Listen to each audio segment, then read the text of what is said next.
Et regardez, Marine Le Pen, vous la voyez, elle est devant Sophie Marceau, Karine Le Marchand, Florence Foresti, Audrey Fleurot, Mylène Farmer, Faustine Bollard, etc., etc.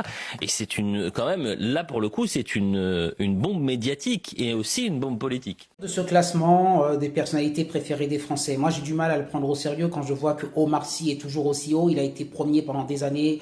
Bon, maintenant il est deuxième. Bon, on a Jean-Jacques Goldman qui est premier parce que Jean-Jacques Goldman, en fait, moins tu parles et plus, voilà, on t'idolâtre. Mais évidemment, bon, Jean-Jacques Goldman c'est un grand musicien, mais bon, il ne s'exprime pas, il ne prend pas position politiquement. Il s'est réfugié en Angleterre, si je puis dire.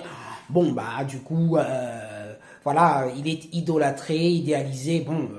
Je ne sais pas si ce sondage a une réelle signification. Et quand vous voyez Omar Sy avec ses idées progressistes, là, indigénistes et tout ça, qui se retrouve deuxième et puis finalement qui est quasiment talonné par Le Pen et par-delà, vous vous dites, mais en fait, vous avez vraiment une France qui est clivée en deux. C'est-à-dire que vous avez d'un côté les Black Lives Matter qui sont derrière lui, les indigénistes et tout ce que vous voulez, enfin l'extrême gauche qui vote pour... si je puis dire, Goldman et Omar Sy, parce que Goldman est considéré, est censé être un artiste du bon côté, de gauche. Et puis vous avez ensuite la droite. Donc, vous voyez, et le fait qu'ils soient haut placés tous les deux, ces deux partis-là, montre que finalement, la France est vraiment clivée en deux clans, deux partis, deux idées. Et je pense qu'un jour, quand cette France finira par s'affronter, ça va vraiment faire mal. Et c'est la première femme de ce classement. Quand on a reçu les résultats, on a un peu halluciné. En fait, c'est la première femme, vous avez raison. Il y a que 2 politiques et ils sont du Rassemblement national dans les 50 premiers. Après, on a testé son nom. Donc il y a de la 50e à la 100e place, il y a beaucoup de politiques, mais qui ne sont pas rentrés dans le top 50. Et Marine Le Pen n'était pas dans le top 50 l'année dernière. L'année dernière, il y avait un seul politique, c'était Jordan Bardella. Ah bon et elle n'était pas dans le top 50, elle était plus loin dans le classement.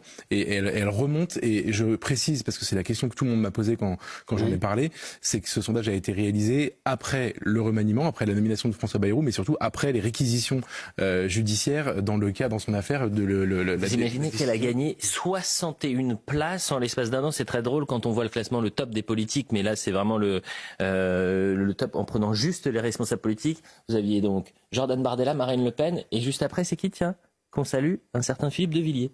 Bruno Retailleau arrive en 4e position, François Ruffin, Emmanuel Macron, Gabriel Attal, Édouard Philippe. Marine Le Pen qui gagne 61 places en l'espace d'un an. En tout cas, moi, tant que je verrai Omar Sy numéro 2, personnalité des Français préférés, avec toutes les positions qu'il a pu prendre, toutes les bourdes qu'il a pu dire, notamment, je reviens encore une fois sur l'affaire Maël. Ouais, moi, je vais dire des positions où évidemment il ne s'indigne jamais de Philippines, de Lola et de tous les autres, enfin toutes les autres. On voit bien que c'est un Français qui n'est pour moi pas digne d'être Français. Et ensuite il vient cracher sur les Français en permanence et il ne défend que les siens, c'est-à-dire des personnes maghrébines ou en tout cas africaines.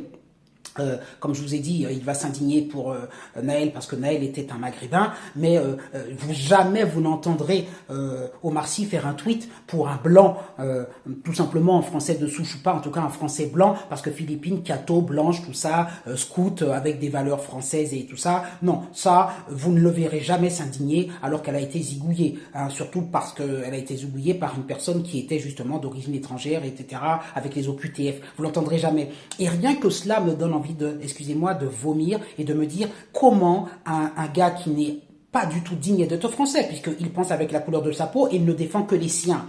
Donc pour moi, il n'est pas français. Je ne considère pas Omar Sy comme un français. Comment cet homme-là arrive à se retrouver deuxième de la personnalité préférée des Français? Eh bien, là, non, c'est comment vous dire, c'est l'intrus dans le classement. Pour moi, il n'a rien à faire dans ce classement. Il n'est pas français. Omar Sy, je ne le considère pas comme un français.